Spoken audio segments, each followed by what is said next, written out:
بسم اللہ الرحمن الرحیم۔ کوئی لمحہ گلاب ہو، قسط نمبر 24 کے ساتھ آپ کی خدمت میں حاضر ہیں، جو لکھا ہے نگہت عبداللہ نے۔ اگر آپ نے ابھی تک ہمارا چینل سبسکرائب نہیں کیا تو ہمارے چینل کو سبسکرائب کریں اور بیل آئیکن کو پریس کرنا مت بھولیے گا تاکہ آنے والی تمام اقساط آپ کو بر وقت ملتی رہیں۔ جب اسے ہوش آیا تو وہ اپنے کمرے میں تھی، اور کیونکہ بے ہوشی کی حالت میں بھی وہ شہریار کو پکارتی رہی تھی، اس لیے ہوش آنے پر پہلا خیال اسی کو آیا تو فوراً اٹھ کر بیٹھ گئی اور کمرے میں چاروں طرف دیکھنے لگی، لیکن وہ کہیں نہیں تھا۔ تب انتہائی مایوس اور دل گرفتہ سی ہو کر وہ رونے لگی، اور کچھ سمجھ میں نہیں آ رہا، بس یہی خیال تھا کہ اس نے شہریار کو کھو دیا، کیونکہ جس طرح وہ بیگم آفندی کی ہر بات مانتا انہیں اہمیت دیتا تھا، اس سے وہ یہی سوچ سکتی تھی کہ ان کی ہر بات کا یقین کر کے اس سے متنفر اور دور ہو گیا ہے۔ تو میڈم آفندی اپنی بات سچ کر دکھائی۔ آنسوں کی روانی کے ساتھ اسے بیگم آفندی کی ایک ایک بات یاد آنے لگی تھی۔ اول روز انہوں نے کہا تھا، اپنی اوقات مت بھولنا، میں جب چاہوں گی تمہیں شہریار کی نظروں میں 2 کوڑی کر کے رکھ دوں گی۔ پھر اس تمام عرصے میں ہر بات میں انہوں نے اس کی نفی کر کے اپنی برتری جتائی تھی۔ یا اللہ، کتنی ظالم عورت ہے، میں اس سے کیا توقع رکھوں؟ اس نے تو اپنے بیٹے کا بھی خیال نہیں کیا۔ ان کے الزام سے نے اسے کتنا توڑ دیا تھا کہ وہ اونچا پورا مرد رو رہا تھا۔ شہری، وہ اس کا رونا سوچ کر تڑپ گئی۔ مجھے ہر ظلم، ہر الزام گوارا ہے، لیکن میں تمہیں دکھ نہیں دے سکتی۔ تم اپنی محبت میں جتنے سچے ہو، میں اس سے زیادہ ایماندار ہوں، خدا گواہ ہے۔ میں نے اپنے دل کی فقط ایک گلی، جو خود مجھ سے بھی پوشیدہ ہے، بجز اس کی باقی ہر گلی تمہیں سونپ دی۔ کیا میرا یقین کرو گے؟ شہری، شہری، وہ دل ہی دل میں اس سے مخاطب تھی۔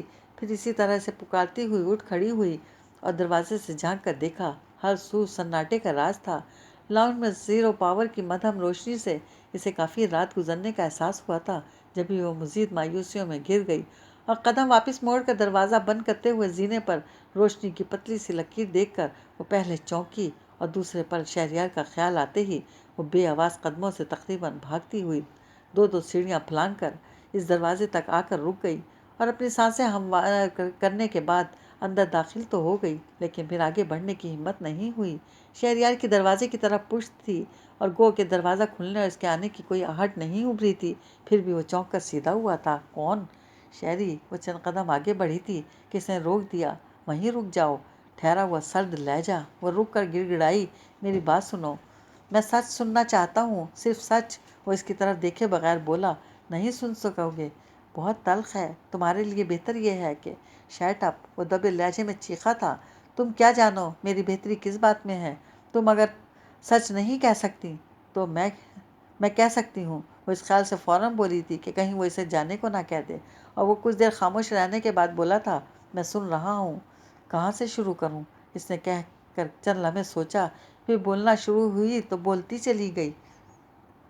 تقریباً 1 سال پہلے میں نے جیلانی انڈسٹری جوائن کی تھی، تو پہلے مرحلے پر میں بیگم آفندی سے بہت متاثر ہوئی تھی۔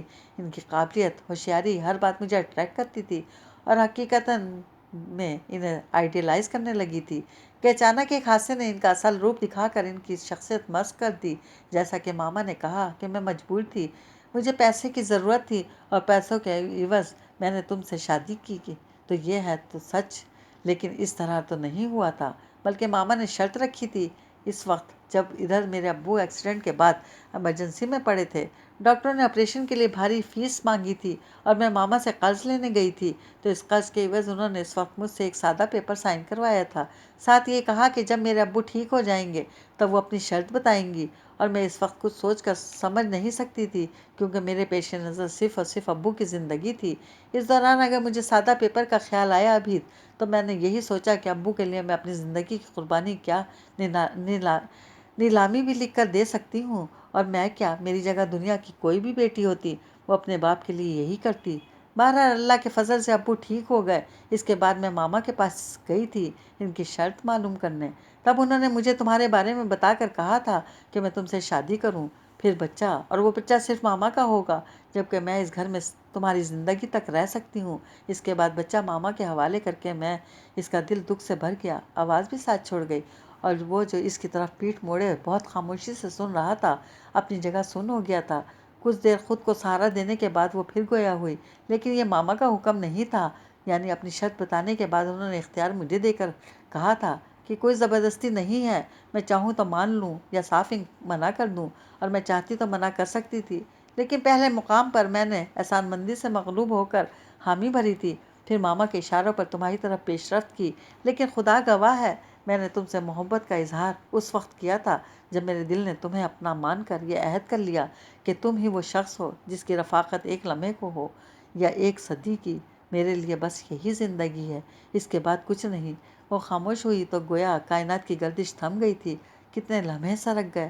وہ دھندلائی آنکھوں میں امید لیے کھڑی تھی، لیکن ادھر ہنوز سناٹا تھا۔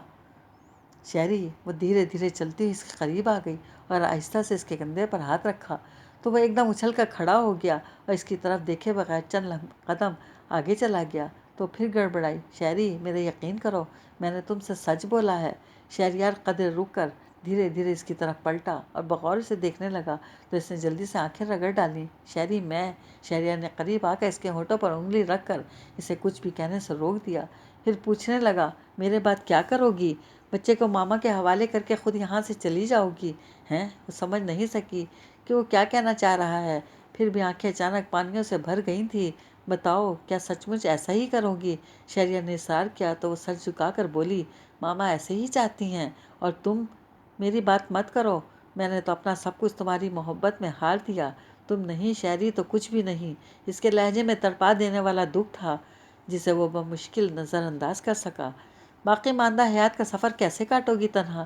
تنہا کیوں؟ تمہارے سنگ بیتا ہر پل زاد راہ ہے۔ وہ کہہ کر رو پڑی۔ تم ایسی مایوسی کی باتیں کیوں کرتے ہو شہری؟ زندگی کی باتیں کرو، خدا سے زندگی مانگو، اپنے لیے نہیں تو میرے لیے، اپنے بچے کے لیے۔ اب کیا مانگوں؟ سب کچھ تو یہاں طے ہو چکا ہے اور تم نے مجھے بتایا بھی نہیں۔ اس کا درد لہجے میں سمٹ آیا تھا۔ چند ثانیہ ہونٹ بھینچ کر اس نے خود پر قابو پایا، پھر کہنے لگا، تم اپنے کمرے میں جاؤ، ابھی پلیز مجھے تنہا چھوڑ دو۔ نہیں شہری، پلیز، وہ عاجزی سے ٹوک کر کہنے لگا، تم جاؤ اور دیکھو، ابھی ماما کو معلوم نہیں ہونا چاہیے کہ تمہاری مجھ سے بات ہوئی ہے۔ جاؤ پلیز، اس سے پہلے کہ وہ اٹھ کر اس طرف آئیں، تم چلی جاؤ۔ وہ اس کی عاجزی پر کڑ کر رہ گئی اور جاتے جاتے رک کر پوچھنے لگی، شہری، تمہیں میری سچائی پر شبہ تو نہیں ہے نا؟ ابھی میں کچھ نہیں کہوں گا۔ وہ کہہ کر رخ موڑ گیا تو ناچار وہ اس کے پاس سے چلی آئی تھی۔ رابعہ نے کسی ضرورت یا مجبوری کے تحت ماڈلنگ کا نہیں سوچا تھا، بلکہ اس کا مقصد صرف ڈاکٹر عفان کو پریشان کرنا اور اکسانا تھا، کیونکہ وہ ان سے مصالحت نہیں چاہتی تھی اور خود سے علیحدگی کی بات بھی نہیں کرنا چاہتی تھی۔ اس لیے اس نے ایسا سوچ لیا تھا کہ اس کی ماڈلنگ کرنے سے ڈاکٹر عفان پہلے مشتعل اور پھر یقیناً متنفر ہو کر خود ہی سے طلاق دے دیں گے، تو یوں وہ خود پر الزام بھی نہیں آنے دے گی اور اس کا مقصد بھی پورا ہو جائے گا۔ یوں اس نے باقاعدہ پلاننگ کے تحت ماڈلنگ کا فیصلہ کر لیا تو سب سے پہلے اسے فائقہ یاد آئی، کیونکہ وہ اپنی ہر بات سے پہلے اس سے کہتی تھی، لیکن مسئلہ تھا کہ وہ اس کے گھر تو کیا جاتی، اسے خود سے فون بھی نہیں کرتی تھی۔